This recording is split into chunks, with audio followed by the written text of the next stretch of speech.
If you hang out with happy people, you get happier. If you hang out with sad people, you get sadder. If you hang out with judgmental people, you start judging more. Well, so it shouldn't be a surprise, but literally this idea that 98% of our thoughts, our feelings, and our emotions don't actually belong to us. And so there's a tool that you can use, which is really simple. When you're in the middle of a judgment, doubt, fear, yuck of any form, you just go, who does this belong to? If it lightens up at all, it's not actually yours. And all you got to do is return it to sender with consciousness attached. So if we look at that, I'm sad. If you go, who does this belong to? And you realize, oh, I'm perceiving sadness. I am not sadness. And if you'll do this for 3 days, you break the machine that makes you think that everything you perceive is yours.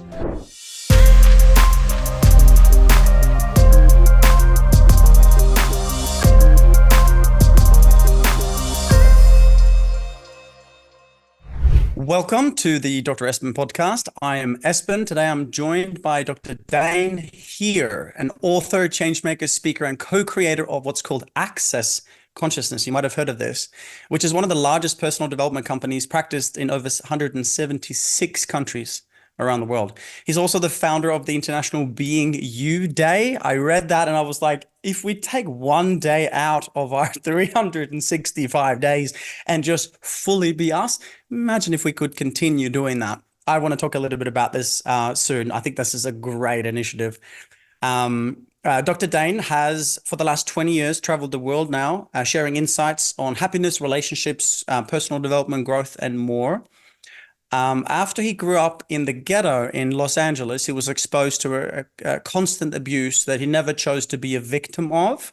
So I think we all can kind of relate to challenges that we've had in our own life as we hear this story, perhaps. In his talks, presentations, and workshops, currently he's here in Australia, which is really, really cool. He uses tools and offers practical steps for energetic processes to get people out of the conclusion of judgment and back to the opportunity to realize that they have the power to change anything and everything. So I'm really excited to have this conversation with you and also about access consciousness. But let me first start by saying, welcome to Australia. How are you today? Oh man, Dr. Espen, I'm thrilled. And I'm up in Noosa. So, I mean, how did I get so lucky? It is just, I love Australia. Just hands down, I love Australia. And certain places in Australia just really have such a beauty, such a beautiful connection with nature. Quite incredible indeed. And it's a privilege to have you here. By the time this interview comes out, you might have already been, on your way. But, thanks for hanging out anyway. Great to be here for a while, however long that is. Exactly. Let's hope you stay for a while. I want to start with the first question. Reading through your bio and understanding a bit of your story, growing up in the ghetto in LA and other things, you went from being on the verge of suicide to becoming a best-selling author. You've got 380,000 plus followers all around the world, students in well over 150 countries. How did you go from where you were to where you are now? Whew. Well, so I got to this place. I was doing everything that I could. After chiropractic school, I started my first practice and then I started my second practice. And I had been unhappy for the better part of 3 years. And I was doing everything that I knew at the time. I was reading the books. I was going to workshops. I was doing the work. And still, I was waking up unhappy, depressed, not wanting to be here. And finally, one day after a weekend workshop where I thought I found the answer to my happiness again, 3 days later, I woke up and there it was, the looming specter of failure and everything else I was dealing with. And for the first time in my 30 years on the planet, I finally gave up hope. I just had had enough. And I'm like, universe, you either my life changes or I'm out of here. You have 6 months. And I literally set a date to end my life and had a plan to do it. And it gave me such peace because I thought I was going to get out of here. Obviously, I'm still here, so the universe had other plans. But I saw an ad for Access Consciousness, and I went and I had one session of something called bars.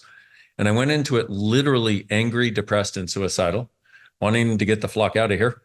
I came out of it an hour and 15 minutes later with a gratitude for being alive, knowing I was never going to go to that place. Well, in addition to doing this, I started getting that done once a week, and it felt like the space that I had available was something I always knew should be possible, and it continued to increase with each of these sessions. But also each time the lady that was doing the session, she would give me a tool to use until I saw her again the next week. And what got created was, whereas the universe wanted to cave, whenever the universe wanted to cave in on my head again, like it had with everything else I had done, I would use this tool and I would have that space again.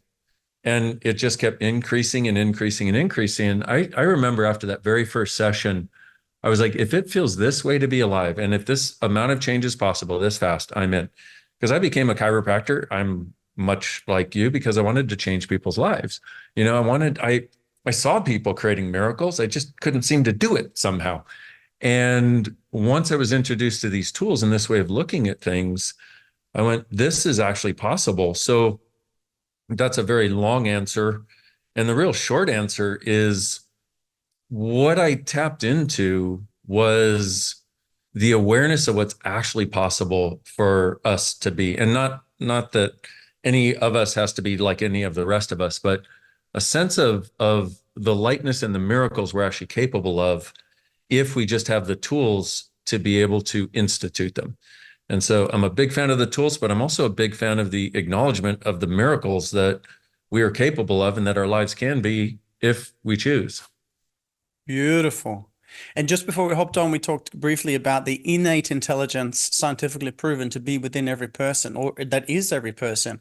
So I think, you know, from sharing this, going from, you know, where you were to where you are able to be now, you mentioned access consciousness, and I think many of our listeners and viewers at this point would be quite curious, as I am, to learn a bit more about it. Maybe give us your quick, summary of what is access consciousness. Is it a methodology? You went to a treatment? How are you involved, and so on? So I guess I'm technically the co-creator of it because my business partner, we call him the founder of it. He started it about 10 years before I came across it. And within about a month of doing it, he and I were fast friends, and we were starting to co-create, meaning explore the tools, explore the nature of consciousness and how it practically, pragmatically affects us. But short version is, access consciousness is basically a way of accessing the consciousness that's already within you, and to create the miraculous life you always knew should be possible that you haven't quite been able to get to yet. And we give you tools to handle the trenches of life, to take the things that seem yuck, stuck, and impossible to move and change, and show you that they're indeed possible, because it's always our point of view behind it that's creating the effect. You know what I love to do? I love to interview people that are smart. So this we're going well so far. But in other words, also to add to it, I love when I interview people that are just, not only do I know that they've done some great things in the world, but I've got friends of mine and people that I know that have, you know, raved about the work. And so this gives me, because I always trust the people that I trust and so on. So with access consciousness, what are some of these tools? If listeners and viewers want to learn more, obviously we'll share the website, etc. in a moment, but what are some of these tools that you use as a part of the methodology? Oh, so many. So, let's see, where would a good place to start be? Because a certain amount of them require a little bit of pre-knowledge of different things. So, okay, so one of them is the awareness that 98% of our thoughts, our feelings and emotions and our judgments and our points of view are actually things we're picking up from other people. And science has finally started to talk about this with, you know, the discovery of mirror neurons, et cetera. But, you know, with it speaks so dynamically to at least an element of what you talk about with quantum physics and the quantum field, which is the idea of your point of, well, one of the ways that I like to put it is your point of view creates your reality. But the other is that we are all interconnected in this field. So what happens is, you know, and we all know, if you hang out with happy people, you get happier. If you hang out with sad people, you get sadder. If you hang out with judgmental people, you start judging more. Well, so it shouldn't be a surprise, but literally this idea that 98% of our thoughts, our feelings, and our emotions don't actually belong to us. And so there's a tool that you can use, which is really simple. When you're in the middle of a judgment, doubt, fear, yuck of any form, you just go, who does this belong to? If it lightens up at all, it's not actually yours. And all you got to do is return it to sender with consciousness attached. And what's funny is you don't even have to know who the person is. But if you're and if you were to do this for 3 days, to every thought, feeling, and emotion you have, at the end of 3 days, you walk around like you're in a walking, talking meditation because you've broken the machine that makes you believe that everything you perceive is yours. Because if you look at it, if I ask you, so what's the difference between I perceive sadness and I'm sad? I know. Big one. Big difference. I'm experiencing sadness. I'm having this temporary human experience of sadness, but I'm not sadness itself. And we walk around telling ourselves these. I'm sick. I am this. Anyway, back to you. Yeah, no, I'm with you. Exactly. And since you're bringing that up, so if we look at that, I'm sad. If you go, who does this belong to? And you realize, oh, I'm perceiving sadness. I am not sadness. And if you'll do this for 3 days, you break the machine that makes you think that everything you perceive is yours. And there's another tool. I'm just going to go straight into that, I think, hit it. because given the folks that listen to you, there's, we're at a place where we can just talk about what is, and so there's something that we use called the clearing statement. And it's the short form for it is POC and POD. POC and POD, which stands for going back to the point of creation of the thoughts, feelings, and emotions immediately preceding the decision to make this thing whatever we've made it, basically, or the point of destruction. And basically the way it works is this. It's like the room you're in, if you look at the walls, they look solid, but science tells us they're 99.9999999% space. Exactly. But we've created them as solid so we can't walk through them. So what if it's the same thing with the limitations in our lives? What if it's our choice to create it, to take a point of view about it in a certain way that is how we're seeing it? This clearing statement, from my point of view, is one of the biggest upgrades in personal development since we've had personal development. And I don't say that because it's part of Access Consciousness, because personally, I would love everybody to use it no matter what they do. Because what it does, it asks the consciousness of you to go back to the place where you took a limited point of view and locked it in as your reality. Whether that's last week, whether that's when you were a kid, whether it's 100 billion years ago, depending on what you believe in as far as your own personal cosmology. But what this thing is so effective. I use it in every session. I use it in every class. I use it with myself every single day. And the way it works is this: when you realize you've got some limited point of view, like, I don't know, you could look at, like, let's say we look at our financial situation. It's not what we want it to be, or we'd like to have more engagement with more people, and it doesn't seem to happen. We can start the process of change. And part of the beauty of it is we at least have somewhere to start the process for change. And, I know you present a huge amount of tools to people, ways of being able to go through things.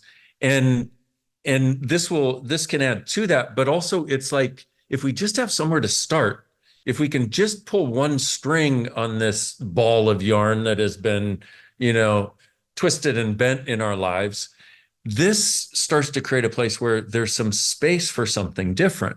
So all you've got to do is take some upset that you have in your world, or some point of view that you realize it's not really serving you, but you can't quite let it go.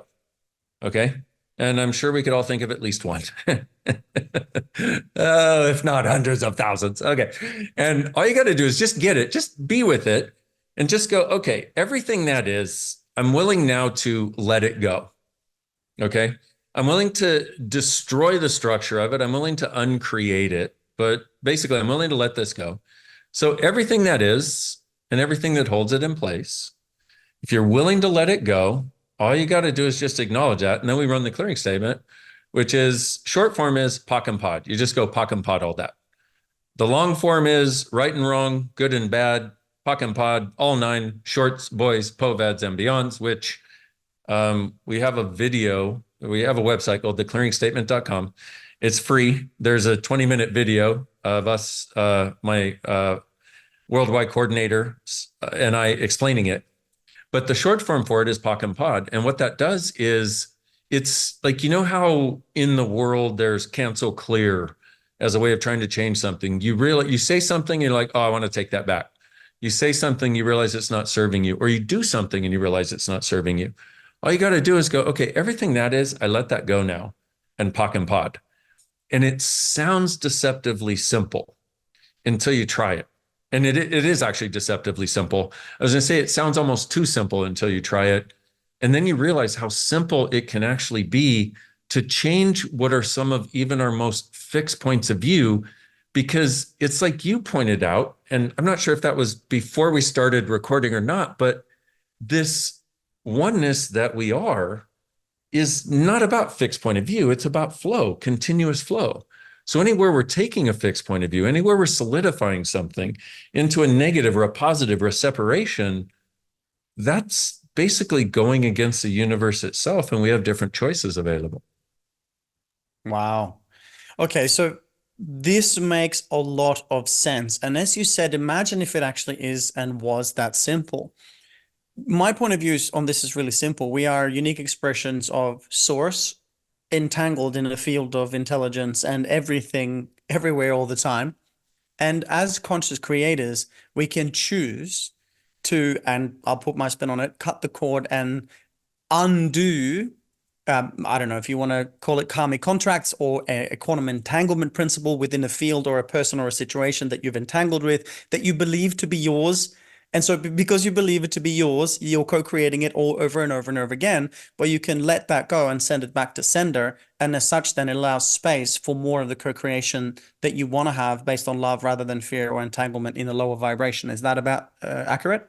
Yep, absolutely. And that dynamically speaks to that first tool, the who does this belong to?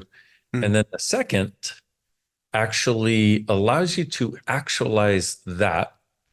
And not only from the place of being part of a field in which others have had more input that you bought as yours, but all of the creative ways in which we are creatively limiting ourselves and being able to change those points of view also. And in so doing, we create more consciousness in our lives. And the only time we create a difficulty in our lives is when we function from unconsciousness, which is unawareness, or anti-consciousness, which is when we go against our awareness.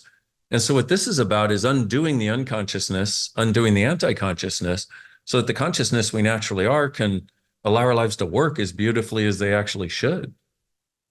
Beautiful. So may we take this on board, and as complex as it may seem, perhaps decide, if you're listening, watching, feeling, tuning in, if simply identifying those entanglements of a lower vibration, a challenging relationship, your issue with finances or whatever it might be, and deciding if we can understand the concept that 98+% of that is not ours or doesn't belong to us, at least starting the awareness of choosing mentally to let it go and choosing mentally to untangle from it. I think that, as you mentioned, trying that for a period of time, I mean, what have we got to lose? That is phenomenal. I'm in for the challenge. You and me both. And exactly that. What do you have to lose, you know? And exactly. And that really and is I love how, yeah, go ahead. No, go ahead. I was going to say, this kind of reminds me, I geek out sometimes. I kind of say this is like a fifth dimensional technology supplied in the upper third dimension. You know, we're kind of working with the quantum field. We're not just working with the 5 limited senses here, because we understand that we are consciousness. We're not just working with the really small set of tools. We're working with the real tools that can really change reality, at least reality as we know it. I want to ask you a quick question. I realized that you really teach a lot of really good things about self-sabotage. And one of the things I want to ask is, in what way does self-sabotage play a role in ruining our lives? And how can we overcome self-sabotage to make 2024, or whichever year you're listening to this interview, the absolute best year of our life? Okay, so number one, we got to recognize our greatest form of self-sabotage is self-judgment. And or buying the judgments others have of us and taking those on as though they're ours, which, you know, to a certain extent we've discussed. And we got to recognize that judging judgment is always a lie, which is an interesting idea because in the universe, there's no good and bad, right and wrong. Is a sun better than when it goes supernova and destroys everything around it so it can be created? No, it's all part of what is. And so our arbitrary distinction, believing that our distinction into good and bad, right and wrong is actually somehow a way of navigating the world, is one of the biggest lies that we've ever been taught. And here's the other part is the people listening to this and watching this are the people that tend to be in judgment of themselves while feeling like they don't fit in, while feeling like they don't get it like other people do, while knowing there are other possibilities, while desiring to see a greater world, but feeling like they're not good enough to create it. And so this judgment that we do of ourselves is, and also to another extent, the judgment of others. But once again, the people listening to this, they don't tend to judge others. And I know that may sound like a heck of a blanket statement. It's just that after many years of working with a lot of people around the world, I've come to recognize a few things. And so somebody who's listening to this, they tend to think they're judgmental, but the only person they really judge is themselves. Okay. So, and it's one of those things where if you think you're judgmental, somebody who's truly judgmental never thinks, oh, I'm so judgmental. They just know they're right and you're wrong. And so we need to get this awareness that even if we've been judged really harshly our entire lives, it doesn't mean it's true. It tends to be that the sensitive, aware, different individual, the one who's here to create a different possibility for the world, tends to be the one that feels wrong and tends to be the one that will do the self-sabotage and judge themselves. And if you look at a lot of people that are not doing anything great for anybody, I could point out a whole list of politicians if you're interested. And I don't care what your politics are. You could look on any side of the aisle. Okay. Those people are never in judgment of themselves. They don't do self-sabotage. They're willing to sabotage everybody else because they know they're right. And so to a certain extent, those of us who have a kinder, gentler nature, who have a desire for greatness for everyone, we think somehow we're going to create a greater world if we judge us. That's not how that works. It's one of the greatest lies we've ever been ever bought and been taught. So would it be okay if I use this clearing statement to weave this in here? And because I think it might be informative for people of sort of how to use it. And then, and what I'd like, if y'all would just go with me on this quick little journey we're going to go on here, and then just notice how you feel. Are you lighter after we do it? Maybe you're lighter, maybe there's no change.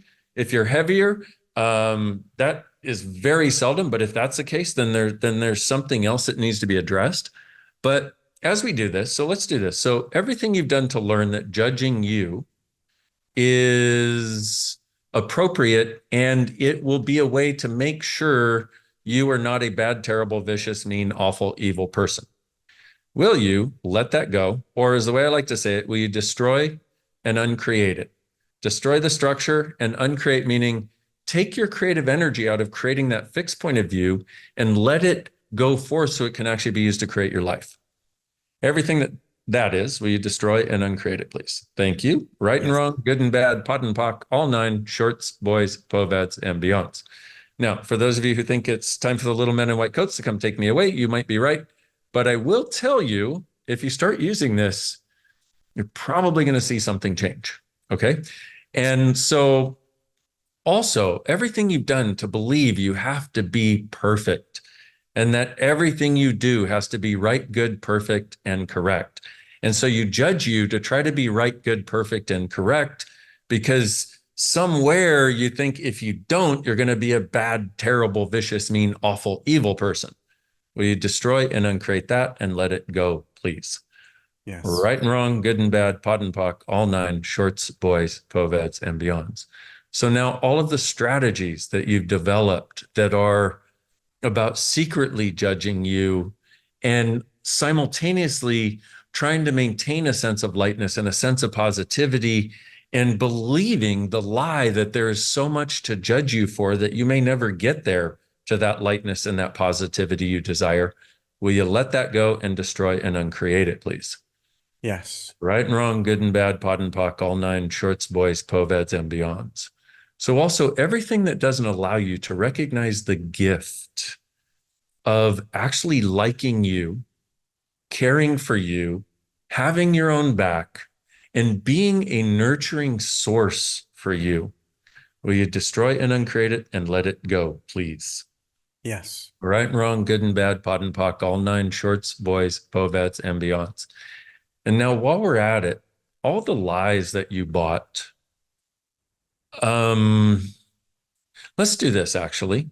All the lies you bought about who, what, where, when, why, and how you are and how you have to be from your mom and dad before the age of 2, before you could even talk, all of the stuff that is stuck in your world that is pre-verbal and precognitive that form the bedrock of what you think has to be a limitation that is so real, you can't put words to it. You can't really even grasp it, but it's underneath everything else and has been there forever, but isn't even yours. It's something you bought because you were so energetically aware of mom, so energetically aware of dad. And most of you, if you acknowledge it, probably came to try to make your parents happy. And when they would not allow that, then you go to the lie that you are somehow a failure. Everything that is, will you destroy and uncreate it and let it go, please? Right and Yes. wrong, good and bad, pod and pock, all nine, shorts, boys, poveds, and beyonds. So if you do this, if you can recognize, the subject that you brought up, the self-sabotage, the interesting part is if the only thing that we're looking at is present day and trying to deal with these things here, and we don't have the ability to go down under, go to the past where the unconscious choices were made before we could even talk, then we're always going to be, it's like we're always going to be trying to cut the weeds rather than go to, the roots and vaporize them from there. And so what this clearing statement does is it vaporizes the thing from the roots based on the question that we ask, the conversation that we have, in this case, to follow some of the threads that lead to the self-sabotage that we didn't even realize we were doing, but also had no idea that we could change. And now's the time for us to change these things. We deserve better than we have been giving ourselves. And truly, now's the time. Agreed. Done. So, Dr. Espen, how's that feeling in your world as we do that? I truly do believe in the power of belief. And because I've believed it, because I believe it, I've already achieved it. Because I understand that I'm a quantum being operating in this temporary reality, I truly see these tools as nothing short of superpowers. And so I really want to thank you, first of all, for sharing this with us, but also for allowing our listeners and viewers to actually go through the process. So again, ladies and gentlemen, if you were driving or doing something different at that time when you didn't have the chance or feel like you didn't get to go deep enough, go back and watch this again. Repeat the statements, write it out if necessary, let it go in your mind, let it go energetically, and do the process accordingly. And of course, if this has been useful, certainly been very, very valuable for me so far, please share this with as many people as you can, because powerful tools of consciousness are here, I believe now in these times for us in this time of whatever is happening in the world. And we should certainly take this opportunity to use them, particularly when it comes back to receiving that love and appreciation for ourselves, letting go of lower frequency of judgment, and remember that we are the creators of that. So my heart goes out with tremendous gratitude, Brian. That was beautiful. Thank you very much. Thank you. I want to add one other awareness for everybody to please use in every area of life, and that is, and it's really simple. May take a little while to sort of grok it, and really get how it is, because it's for us each individually, it's its own thing. But what's true for you will always make you lighter, and a lie for you always makes you heavier. And some people just seem to inherently know that, and they're willing to choose what makes them lighter, and and they tend to annoy other people because they follow their own knowing all the time, which is great. But even as we're doing this, it's like as you get lighter, that's accessing more of what's true for you.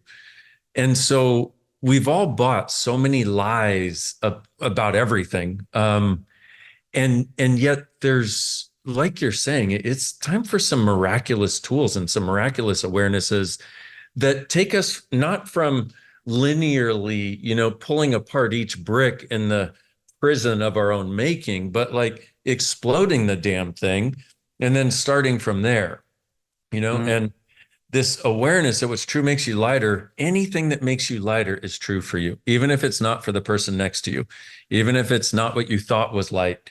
And if you can allow that to be the guide for everything, you find yourself being led to miracles quite literally in a really beautiful way, because that's acknowledging what is actually true for us is that lightness. Beautiful. And again, tuning into the intuition. What makes me feel amazing? What makes me feel light? Being around these people does not feel good. Reading this book makes me feel amazing. Taking time out for me makes me feel so present. Great. Let's start to tune in to what's already here around us. Segment quickly, Doc, I want to ask you this. What do you think is happening in the world right now? Oh, well, I mean, I will I will answer in the way that I think you're asking the question. What I see is we're having an awakening of consciousness that simultaneously call them the powers that be, the powers that have been, the powers that think they be, are amping up everything they can to try to get everybody to go back into the drama where they have what they consider the control that they so desire. But it's not going to work. Sorry. And like you and I talked about, we've already won and it's not even a matter of winning or losing. It's a matter of recognizing that winning and losing are not relevant. Being is. And that's where we're going. And to the degree that we're willing to allow ourselves to have it and be it, that's where we are. And now having said that, there's one other caveat that I want to give for people listening going, yes, it makes me lighter, and look at my friggin' life. Okay. So, and I absolutely get that. Believe me, do I get that? Okay. Lots of personal experience in knowing, yes, that's lighter. And why can't I pay rent kind of thing is what I used to experience a lot of. And what I want to say is all you got to do, get the sense of, if you could have anything as your life in the next 5 years, what would it be? What finances? What if you had ease with money? Get the sense of ease with money. Get the sense of having great relationships with friends, family, loved ones, lovers, wife, husband, whatever it is you desire. And don't put too much stress on this. We're going with a really quick, energetic awareness, because this, more than anything else, is a way of giving yourself the awareness of what you would like to create, but also what you're capable of creating that other people may not be. Okay. So ease with money, great relationships, get the sense of whatever you do for creation and money in that is flowing, creative, changing all the time so you don't get bored, and gives you a sense of fulfillment. And get the sense of knowing that you are a contribution to the people in the world that you would like to be. And it just thrills you to be able to be that. And get the sense of waking up in the morning, looking in the mirror and liking that person. Now, everything that doesn't allow that, and everything that doesn't allow you to perceive it, to know it, to receive it, to actually be able to be that, everything that's in the way, yours or anybody else's, will you let it go and destroy and uncreate it? Yes. Right, wrong, good and bad, pot and pock, all nine, shorts, boys, povets, and beyonds. Now, if you'd be willing to, whatever that is, when you get the sense of that energy, and just get it in front of you, like imagine living that. Okay. And the question I asked was very specific in that if you could have anything in the next 5 years, because 5 years is too long for us to figure out, which means we just have to go with asking for it, basically. So if you could get the sense of that, get the energy of it, if you will, however you sense it, feel it, whatever you want to call it, and then pull energy into it from all over the universe, who's going to help make it a reality for you. Okay. I can do this based on the nature of, listening to Dr. Espen. You guys have a sense of that, and now let little trickles go out to everyone and everything who's going to help make it a reality for you. that you don't even know yet, that you're not cognitively needing to control or connect to. Because if you allow it, the universe will handle that for you. This wonderful innate intelligence, what I would call consciousness, same thing. And so, and then next step is, what if you would allow yourself to actually be nurtured, cared for, contributed to by the entire world, by the universe, by the world, by the universe, whatever you want to call it. And also, what if you could have your life and create it in such a way as to actually be cared for and nurtured by people also? So rather than what we've thought we needed to do of separate and go into our cave in order to shut out the world because all they're doing is taking and all they're doing is judging and all they're doing is all this. Yes, there are a lot of those, but you know what? There are also a lot of brilliant, amazing, contributory people. And if we can acknowledge that and then ask for them, and then in fact, get the sense of all of these things I talked about. And I do realize it may be going quickly for some of you. So once again, feel free to listen or watch again, right? But if we could get the sense of all of that and then just ask for it. Say, hey, universe, consciousness, God, source, oneness, field, whatever it is that works for you. Please, I'm asking for this. And I'm willing to do anything. I'm willing to be anything. I'm willing to actually let go of anything. I'm willing to let go of anyone, as long as it's in integrity with who I am, that will allow this to occur. So I'm actually asking for some change here. And everything that doesn't allow that, will you destroy and uncreate it and let it go? Yes. Right and wrong, good and bad, pod and pock, all nine, shorts, boys, povets, and beyonds. Whew. No words. Just a present pause. Beautiful. Thank you. Thank you. I want to ask quickly about energy, about life force, and how to use energy and life force for success, wholeness, homeostasis, abundance, whatever it is that I seek, that you may seek, that people watching or listening may be seeking. How do we use energy, life force to create the life and the business or impact of our dreams? So it's interesting because that sort of ties together everything that we've just spoken about, in that energy and energetic awareness is something we all are, it's something we all have, and it's not something we've been taught. In fact, in many areas, it's been just avoided as an airy-fairy, woo-woo concept. And then in other areas, like if you start studying metaphysics, etc., then it's so airy-fairy and woo-foo in the way that some people present it, that you then avoid that. So now it's like, what? But if we can recognize that where it really starts is with our subtlety of awareness, and if we can also and so that awareness that we have is actually an awareness of energy. But energy is not one thing. Energy is the universe. Oops, hitting my microphone. Energy is the universe. So it involves all things. So, the happiness you get from seeing somebody thrive, that's an energy. The sadness you see when you see somebody choose against themselves, that's an energy. Hugging a person where it feels like your entire universe melts with theirs and you both get greater, that's an energy, and an awesome one. And then hugging somebody who's like a rock on legs, that's an energy. And just in those small examples, you realize that, well, we all know those, we all know. So we are all actually aware of energy. And what I found is that those who are most aware oftentimes think they're the least aware because they've been invalidated the most. And in fact, like I used to think I didn't get energy. And I literally, to one point of your question, I facilitate classes that I call energetic synthesis of being, which is about exposing people to their being in communion with energy as a way of creating.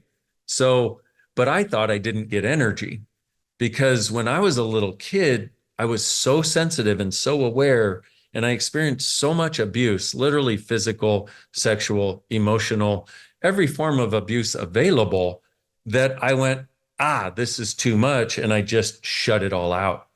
So in this conversation, I'd also like to address the people where you say energy and they think they don't get it, that actually did get it more than anybody else, but didn't know what to do with it. So they've shut it off. And this is where we get to use a clearing statement too, which is really cool because it's just changing a point of view, a decision that we made. So all those of you who maybe think you don't get energy or it's been a weird airy fairy thing, and those of you who actually got it so dynamically that it felt like you wouldn't survive if you kept that. So you shut it off, put up walls and barriers, shoved yourself out of your body, shoved your awareness out of your body. Will you destroy and uncreate all that, please, and let it go? Yes. Thank you. Right and wrong, good and bad, pod and pock, all nine, shorts, boys, povets, and beyonds. So to that point, then, if we're willing to be here and be aware of the energy that everything presents to us, we can navigate our world from a far more subtle way. Rather than waiting for the big wall to show up, we can perceive it as others' points of view or our points of view start to make a wall energetically that's going to get in our way, for example. That's one use of it. And if we can also look and recognize that every successful business person, well, almost all successful business people actually are aware of energy. That's how they do what they do. That's how they choose what they choose. One of my favorite examples is Richard Branson, where he would come up with an idea and he knew it made him lighter. You know, it's true makes you lighter. And he knew it. And a lot of the people around him didn't get it. And he's like, no, we need to do this. They're like, yeah, but this and this and this. He's like, no, we need to do this. And he's disrupted entire industries as a result of following that knowing. So where these come together, and a third element of being able to utilize this in a different way, but where this comes together is this awareness of what's going on, the acknowledgement of our knowing, the acknowledgement of what's true makes us lighter and a lie makes us heavier. And then the third element of being able to engage with the energy rather than avoid it as a way of actualizing or creating. Actualizing, you know, they talk about manifestation. The meaning of manifestation, the definition is how it shows up. And there are a lot of people that talk about manifesting, but manifestation is how it shows up. Actualization is what you want to do in most cases. Actualization is that it shows up. So the way we then can actualize is very much like the thing that I just walked everybody through. That was a large, you know, sort of an overview of if you could have anything as your life in the next 5 years, what would it be? And what you do in that, and some of you are like, oh, I didn't really walk through the exercise. That's okay. That's why you can go listen and watch again if you're interested, if that's something that you feel will contribute to you. And you are the one who knows. You are the only one who knows, by the way. Nobody knows more about your life than you, okay? Not Dr. Espen, not Dr. Dane. We don't know more than you about you, okay? Please know that and be willing to follow that knowing. But as you do, if you get the sense, so we talked about this large level overview of having ease with money, having great relationships, doing what you like, creating, having it change, all of these aspects, which if you follow that, you kind of go, yeah, baby, you know? Well, that's the enthusiasm that we could live our lives from. And nobody's ever told us. It's like this great secret that almost nobody is even willing to know still at this point, even though we're trying, okay? But if we look at that then, that sense of something being able to be different and how it would show up for us is the beginning of actualizing that. And all we've got to do, and this is where, and this is another thing that most people don't get, and I have talked to people about it for 24 years, and people sort of get it, okay? But ask and you shall receive is actually how things work. And it's, of course, it, you know, with being a dynamically gross oversimplification of quantum physics and the quantum realm, it's a very similar thing. Ask, and when you're willing to be it, you'll receive it by being it. And you got to be willing to be something before you can receive it. So ask and you shall receive. And getting the sense of what you actually desire in any area. And it can be where you do it overall like we did. Or let's say you've got a business and it kind of is up and down and all around, you're not quite sure. Well, just tap into it for a moment and get the sense of what would it be like if it were everything you wished it could be or hoped it could be? And get the sense of that and then ask for it. I know it's weird. ask for it. And then, but also with this clearing statement, when you go, everything that doesn't allow that, destroy and uncreate it, pock and pod. What happens is, because your point of view creates your reality. So sorry, ADHD big time. And it just keeps going, further along into the interview, the ADHD wants to say more stuff, which is really fun. Okay, so because your point of view creates your reality, when you're asking for something, the limitation on that being able to show up is based on our presumptive reality of the nature of reality itself, but also as it relates to that thing. So if we're asking for more ease with money, for example, all of our points of view that we bought from mom and dad and everybody else before this moment about how difficult money is and we can't have it with ease and you can't just ask and receive and you're selfish and all of these things are the points of view that limit our asking and receiving. Ask and you shall receive absolutely works. The difficulty is what we're asking for based on our points of view are not what we think we're asking for. Getting in touch with a sense, even a sliver of a sense of what you would truly like to have, and the reason I say 5 years and I apologize, I feel like people are going in circles at this point, and I can understand that because there's also a bit of energy present here too. But the reason I say, if you look from the place, if there's anything you want to change, ask, what if I could have this be anything in 5 years? What you're doing in that is you're taking out today's problem and your mental solution, and you're putting it, you have to put it in the hands of the universe. You have to put it in the hands of something that is beyond your mind. Because if you're looking at 5 years in the future, that's beyond your ability to figure out with your current problem solution scenario. So when you ask for that, what's going to happen is you get a sense of it, you ask for it, and now if you're willing, and if you have the tool for it, because the universe won't give you anything you can't handle, now the points of view that are keeping that from showing up are going to start presenting themselves to you. What do you do when that shows up? Well, you can get cranky, you can get frustrated, like you ask for more money and the point of view of, oh, you'll never have money, you're a selfish little brat. And you're like, whoa, wait a minute, where'd that come from? And you realize, oh, that occurred when I was 17 and I wanted the car and dad said no because he didn't have the money and he felt bad and he tried to make me wrong. So I would back off because he felt, and you're like, whoa, there was a whole universe I wasn't expecting. What do you do with that? You go, okay, everything that holds that in place, I'm making a different choice now. I destroy and uncreate all of that and everything that allows it to exist. And I now let it go. And then you go, all the weird shit Dane said, or pock and pod all that, or right and wrong, good and bad, pod and pock, all nine, or pock and pod, doesn't matter, pod and pock and pod, all nine, shorts, boys, povads, and beyonds. And then there's a brief moment where you realize, oh, and you sense a lightness in this thing, and you realize that your request to change something now has exposed one of the points of view that was limiting that from occurring, and our point of view creates our reality. So you exposed one of the points of view. Now you have this tool, the pock and pod, that allows you to change that point of view. And you start to have a sense of lightness in this area that may have been stuck ever since you were a little kid. And that starts to allow you to recognize that you can do this with everything. And then the world becomes your oyster and you realize you're not stoppable. And you do recognize that it's not just about mentally believing in miracles. It's about physically actualizing them with how we create our lives. Whew. Whew. Yes. Strong presence here.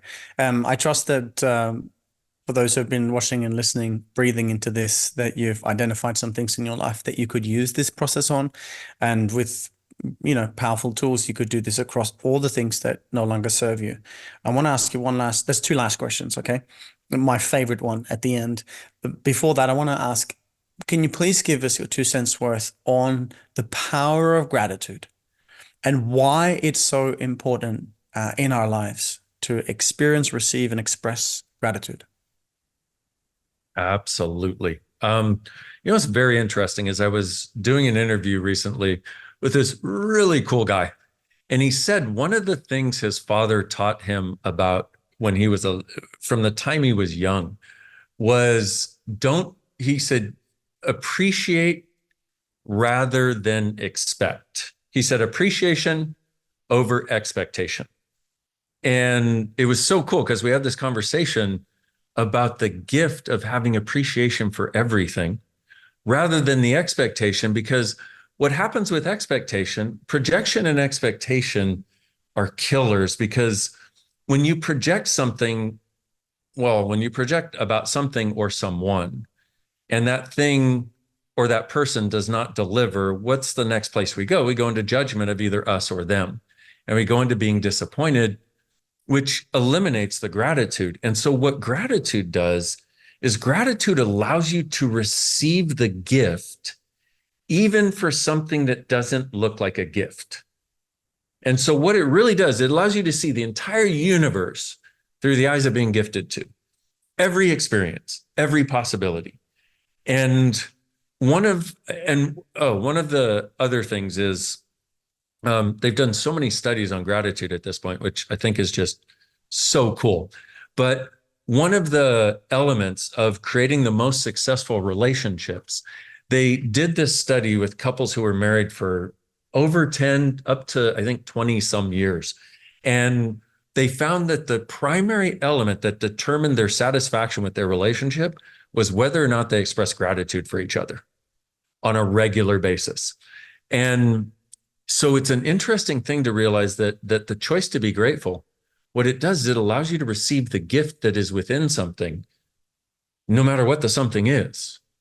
And it's like, whoa, because one of our difficulties that we all experience planet-wide, let's say, is in receiving.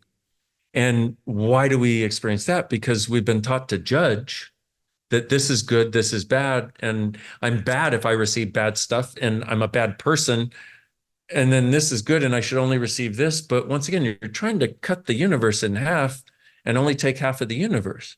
What gratitude does, it allows us to receive the entire thing from a space in which we're actually willing to see the gift of any part of it. As an example, when I was a kid, our family had a family business, and I just thought, being a kid, you sort of take the path of least resistance a lot of times. And I apparently was definitely going down that road. And I was looking forward to, going to college, studying business, coming back, running the business, blah, blah, blah. And when I was 17, the business fell apart and got destroyed within the course of about 18 months, gone. It was also going to be the thing that was going to help me pay for college and all kinds of other things. And it was interesting because the eyes I was looking through at the time, I was really dejected. I was really distraught. And I had a friend who knew my family and knew the business and had worked with them at a certain point, who pulled me aside and said, "Dane, I can see how upset you are because you were planning on taking this over." He said, "But what if this is the greatest thing that could ever happen to you?" And I went, "What?" And so I didn't have access consciousness tools at the time, one of which is asking a question rather than coming to a conclusion. But what I did start looking at was, okay, what if this is a gift? What if this is a gift? What if this is a gift? It took me quite a while to recognize, but it was truly one of the greatest gifts of my life up until that point, because what it meant after that was I got to choose my future, but I also had to create my future. So I got to choose it and I had to create it. And that one shift and being able to be grateful for it changed the trajectory of everything that later became possible, because I wasn't stuck in this is wrong, they're bad, I'm bad, this didn't go where I expected it to. And so gratitude, do it, choose it, go for it. Gratitude list is one of the coolest things. And one of the other things is a miracle list. Because I used to suggest that people write a gratitude list, like I'm sure many of us have. And what I realized was one of the things that can be even more effective and add the gratitude is when you write a miracle list. When you write down a list of all the tiny little miracles that occur, as you do, you're also grateful for it, but you're also acknowledging, oh, this is a miracle. This is a great thing that happened. Ooh, I got 10% off on this. Ooh, this person gave me another thing. Or, ooh, this wasn't going to turn out well and I didn't have to do it. Like just the tiniest of miracles. If you do a miracle list and just write down every tiny miracle, after about a week of those, you realize you're actually living in a world of miracles of your own creation. This is an epic idea. I've got a business card that has my details on one side and it says expect a miracle on the other side. And when people ask, what's the miracle? They think that it's me or what I'm going to deliver them. And I said, just look in the mirror. It Yeah. always changes the conversations. We're surrounded by miracles, and it's in every religious scripture around the world, every tradition, every religion, every culture. As it says in the Bible, you focus on what you're grateful for, you get more to be grateful for. If you don't focus on the things that you've been blessed, and it'll be taken from you, for such as universal law. So let's really maybe even think about a couple of things in our lives that we felt has been a curse. And we do a similar process in our work as well, where we literally see it from the aspect of consciousness rather than the limited self or the lower self, and actually project, if we are a spirit and a soul having a human experience, and how did this happen for me rather to me? We do a list of gratitude and benefits. And now we're taking it to the next level. I love this, a miracle list. This is going to be happening on in my life as well. Thank you for that beautiful share, a miracle list. And of course, what we focus on is what we find. Last question for you. You ready? I'm ready. I want you to now imagine that you are on the world stage. Every sentient being alive has gathered here and they're watching. When you're ready, take a breath, take as long as you need, and please do share. What is your message to the world right now?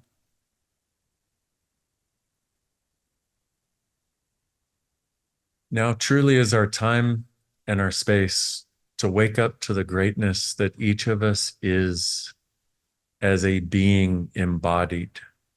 We have had billions of experiences. We have had trillions of experiences, billions of embodiments, perhaps. And the underlying nature of reality, though it has appeared to be one of limitation that cannot be overcome, that is the greatest lie we have ever bought. And now is the space for all of the lies to dissolve, to allow the truth of our being to shine and thrive, and to be the contribution and the gifting and receiving simultaneously with each other. And now is also the space for those who desire to maintain separation, destruction, diminishment of others, to no longer have the freedom to do so. For all of us to recognize that the gift that we bring to the world is one of truly infinite possibilities and consciousness for all. And so it is. And so it is. Elevating that prayer, my brother. That is brilliant. All right, ladies and gentlemen, Dr. Dain Heer, that is DRDAINHEER.com, drdainheer.com. Same thing on YouTube, Dr. Dain Heer. Am I pronouncing it correctly? Yes, you are. Perfect. I was practicing. Same thing on Instagram, which is Dain Heer without the doctor. So just DAINHEER. Same thing on Facebook and LinkedIn. I just want to say thank you so much for your time. This has been absolutely brilliant. I love the synchronicities in between your work and the work that we do. You're absolutely right. People are going to love this. Now, I don't know if this is something that I need to say again, but if you've enjoyed this interview, please share it far and wide, because you never know how far it could go and how many lives you could touch by just pressing that button and sharing it on. Thank you so much, brother, for the light that you bring to the world, for the instrument of consciousness that you are, and for the conversation that we've had today. I'm profoundly grateful, and my beingness is excited, and indeed, I'm feeling very light. So thank you once again. Thank you, my brother. It has been an honor and a pleasure. And thank you all for watching and listening. Dr. Dain Heer, everybody.